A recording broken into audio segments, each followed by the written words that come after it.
We see Alolan Ninetales take down Garblele. I know I saw in the comments people talking about how Garblele took half of top 8. And honestly, the most played deck today here was Greninja. And a lot of the Greninjas either hit multiple mirror matches, or I actually played against 2 of them myself. And I was running Mega Rayquaza with a promo Giratina, just like Reno. So I was able to take down both of those Greninjas. So, like, there was a lot of it here, but only Chris DeRocher was able to take it into top 8, and he's got a pretty interesting list himself, running a couple of Team Flare Grunts in there, which is really crazy. Yep. So we are going to bring Nick over here and see what we can talk about what happened. Or we get Ben over here Or first? Ben, yeah. But I was just going to say, I was like, wait a minute. I don't think we've ever met before, Steve. Hi, I'm Ben. Nice to meet you. I do remember seeing you at Nationals I've 2 years seen ago, you, because yeah. we were both rolling in day 2. I do remember that. I sat Yeah. next to you a couple times. So anyway, that was a pretty convincing 2-0 win. It was your deck seemed like it was running pretty well. First game, second game, it looked like you were in a little bit of a pickle for a little while. Yeah. But anyway, so how were you able to just kind of worm your way out of that or whatever? Like, that was definitely an awkward spot. Yeah, so my plan was, like, I opened with, like, all these trainers, and I'm like, I don't want to play any of these. So my plan was just to play as slow as possible, because I knew if I got in a position where I had 2 Ninetales out and I could just start killing things in one hit, and he would have to trade, like, 2 or 3 shots even, Yeah. especially when I am also able to use my GX attack. I know eventually I'll get ahead in the trade. At least that was my theory. So that was what I tried to do, and, like, that was basically why it looked like I wasn't doing anything, is I could have played, like, Ultra Ball and other stuff. Oh like yeah, that. but you didn't want to load I up didn't your wanna do discard that. pile. I mean, it wasn't Yeah. until you got to the end of the game where it was like, it doesn't matter. There's Yeah. no Trubbish on his bench. So you I know? knew there was a play where he could go Ninja Boy, Trubbish, Garbodor, and all this other stuff, and I was like, he's got 2 cards. Like, if he Yeah. gets it, then he can't Lysander Yeah. too. So, yeah. Well, so anyway, I think that was really cool. It's my first time really actually getting to see a full Alolan Ninetales deck in action. Like, we tried to make a list on, like my wife and I tried to make a list, but it didn't really work out quite so well. Yeah. But I definitely think that it's something to be reckoned with, and it's only going to get better here in a few weeks. Yeah. So yeah, when you get the Tapu Koko, right, and you yeah. start spreading, you're Yep. like, oh, now I have an attacker I can use to start before I evolve into Yeah. Ninetales that does like all of the things I want it Yeah. to. So.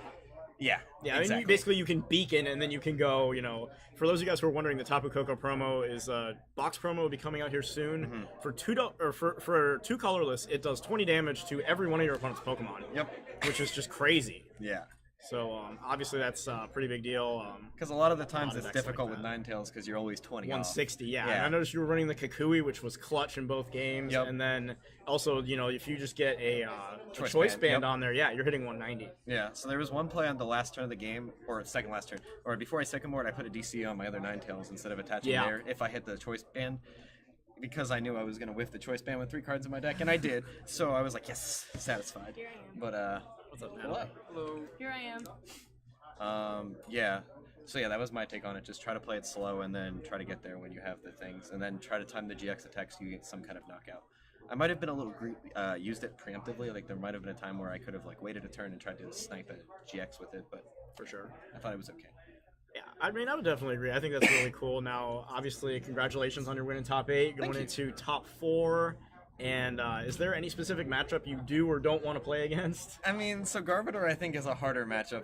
If they have like Tauros or Drampa, they can put like a lot of pressure on me. And if I'm not able to set up multiple Vulpix early, or if I can't like my Bridget to get all of that, it can be rough. And it really just is opening hand dependent. Like if I open like Energy and Pokemon, it's probably okay. If I open tons of trainers, that's okay. That's not good. Yeah.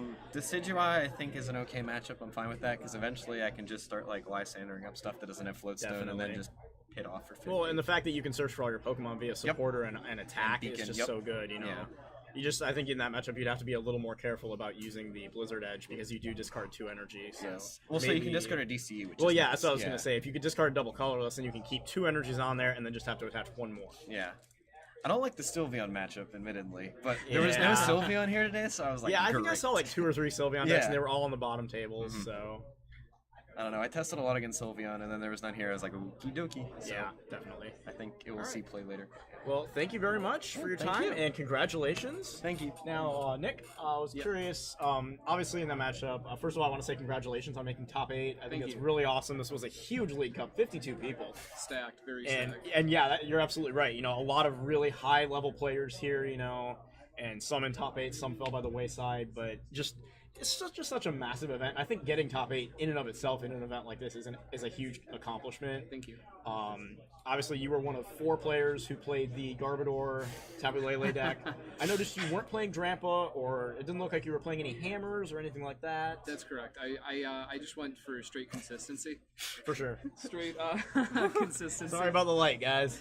With the trainers mails, and I think that helped a lot against the non-Garbodor decks. Where like against Ben, when I was trying to dig for certain cards, having the trainer's mail was the difference between sycamoring away a lot of resources or being able to find it on the trainer's mail. Definitely.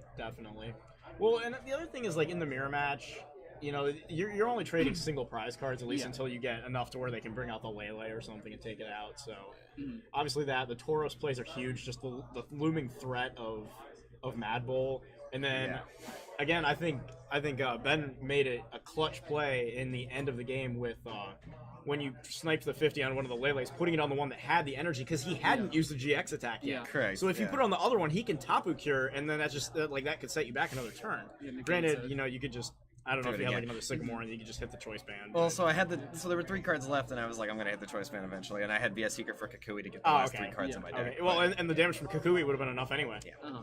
Yeah. But anyway, I think that was really cool. It was a great series to watch. It would have been cool to see you guys go to Game 3, but I'm not going to complain. Again, you guys did an awesome job. Yeah. Congratulations on making it a cut, both of you. And Ben, good luck in the top 4. Thank you very much. Yeah, bring it home, Ben. I'll try. All right. So Nick Baker and Ben Sock, everybody.